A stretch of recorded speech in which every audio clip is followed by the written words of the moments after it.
Has anyone else ever wondered what anime was like back in the 2000s? I know I do because, as I've mentioned before on this channel, I didn't really get into anime or manga until roughly 2011. But I find myself really fascinated with this time period, anyways. And one of the things that I've always really liked looking through were anime magazines from the time, such as this Newtype magazine here. I have a couple stacks here of Newtype magazines, and I always like just kind of glancing through them because some of them have some really cool like stuff in them. I just picked out a few that I thought were at least interesting, just to kind of like look back on because again, I think it's like really cool. So this one has document of Evangelion 1993 to 2003. So you have to remember this is before like the rebuilds, right? And they have like big interviews with like the illustration director, script writer, mechanical designer, other script writer, art director, and it's just like really cool. So it also has this like section where it's the top 100 heroines from 2002. Now, I don't know about you guys, I can't even name 100 characters from 2002. So like it's kind of cool looking through and seeing like characters on here and which ones I recognize. Like, oh, there's Canon, there's Shaman King, Azumanga Daioh, like. But especially further back here, I'm like, I recognize some of these characters, here and there, but a lot of them, I have no idea who these characters are. So it's just fun, but it's also neat because you get random characters from even shows that I've seen, like Chobits, like people voted on her being the best heroine of the year. Like what? Man, 2002 was a little dry, I guess, but it's like not surprising looking through this list and being like, oh, she was number one. Chobits used to be so much bigger back then than it is now. A lot of people kind of glance over it these days, but at the time, Chobits was really important. And then this is like one thing too, is they had like manga, like a lot of times in these magazines, and that's just cool because it's just big pages. They had postcards. Yeah, it's a neat magazine. That one's one of my favorites actually. This one's like really cool because it's got a big like interview with Satoshi Kon. So that's like super cool to be able to have something in physical print of like a Satoshi Kon interview. Like you have to keep in mind this was what year was this? 2003. So in 2003 we had like this interview with Satoshi Kon. That's like super cool, like to be able to look at it and appreciate that that's even a thing. Again, more manga. It's cool to just be able to see manga at this print size. Like the Shonen Jump magazines are also cool for that reason, but sometimes these are like manga that you wouldn't even expect. Oh, that's sick. Look at that. Some JoJo postcards from the OVA. Oh yeah, get out of here. I don't care about you. Oh yeah, look at that. Look at that. Super cool. This one I just pulled aside because it's one that I actually have like this DVD and I have a good number with them, but this is one that I do actually have the DVD for, and it has like episodes of anime on it. So they would send you these magazines and then you would have like just a DVD with a handful of episodes. So this one has like Peacemaker and Sayuki Requiem extended trailer. So it's like episode 3. It's not even episode 1. Am I ever actually going to use this to watch Peacekeeper episode 3? Probably not. It's useless junk that I own, but it's useless junk that I'm proud to own. This one I think I pulled aside because it actually just had some like an Evangelion spinoff manga in it, Angelic Days. So that's neat. I was actually going to use this one to show the manga because Evangelion's cool, but whatever.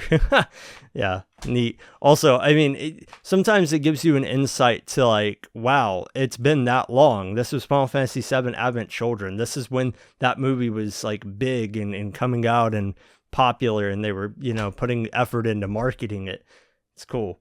Probably the coolest one that I do own is this one with Full Metal Alchemist on the cover from November of 2004, because it has the top 25 anime of all time voted by Newtype. I can't believe they actually counted them all. You guys are madmen, but to be fair, probably like 1,000 people sent in their votes. Let's see. Okay, so here's the start of the list. So at number 25, we have Excel Saga. That would never get that high these days, but I love Excel Saga, so happy to see that. Card Capture Sakura, have not seen it, but I have some friends that like it, so that's cool. Wolf's Rain, also haven't. This is one of the first anime I ever heard about, and I actually watched the ending, and that's like 2011, 2010. I don't know why, but I watched the ending, so I know the ending to that show from when I was like 13 years old or something. And then Gundam Seed. Can't imagine that would be the Gundam that got up that high today. Full Metal Panic. Vision of Escaflowne. Dragon Ball Z. Initial D. That's cool to see up so high. Azumanga Daioh. Definitely from that time period. Number 6, Tenchi Muyo. That would not even be in the top 100 these days. Akira, I think Akira would probably still make it pretty high.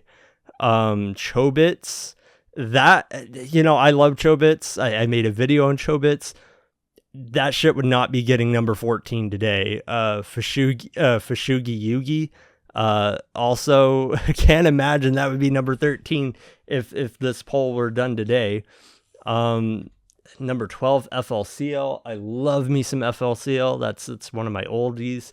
Absolutely love it. Happy to see it that it was getting respect back then. Hellsing, interesting take. See, something like Hellsing would never in a billion years get number 11 again. That's never happening again because Hellsing Ultimate exists. Love Hina at number 9. Sailor Moon at number 10, went backwards a little bit there. Rama 1/2, number 8. Robotech, number 7. Number 6 was Fruits Basket. What's kind of cool about that is, Fruits Basket back then was like a classic. That was like a classic anime. People loved it. It was beloved. And now it's went on for so long that it got a remake, and it is beloved again, but by the remake, and that's like neat. Getting into the top 5, Trigun at number 5. That's cool. Again, can't imagine that would happen today. And once again, getting a remake. We'll see how that remake goes, right? Number 4, Rurouni Kenshin. Number 3, Inuyasha. And number 2, Cowboy Bebop. Not surprising. And then number 1 is, shocker, Neon Genesis Evangelion, as it rightfully should be number 1. Maybe I've shown my Eva bias a little bit for this video, but yeah, that's cool. Can't complain about Eva being number 1. But I'm surprised about no FMA. FMA 2003 was still very beloved back then. Before Brotherhood came out, it was like number 1 on Mal for a long time. You go back on the Wayback Machine. 2003 was beloved, so maybe it just didn't have enough time to really take off here yet. Because, anime didn't come out as immediately as it does now. What is that outfit for Ed? I have never seen that outfit. Sometimes that's like also one thing that's cool about these magazines is you end up seeing artwork that you might not see normally, even for things that are popular, and befitting of Ava getting first place. They have the posters in here, which I have like a ton of these posters. They're really cool. Cool inclusions. Look at that. Oh, Ava Unit 1. What a timeless mech. And then of course you have like a lot of advertisements in these. Like, they weren't gonna let you have this magazine without any, without any advertisements. Look at them talking about like retro games, Metroid, of course, my baby. And then also like some anime related games like Godzilla and Standalone Complex.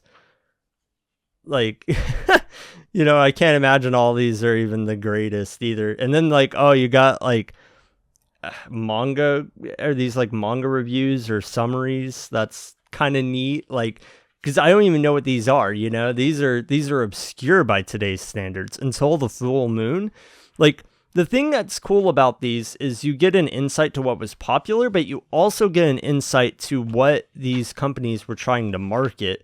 Oh, that's whoever owned this before. I gotta censor that. 1,000 words, best of the rest. Wow, what a list. When we put out a call for readers to vote for their top anime of all time, I had no idea we'd get so many responses.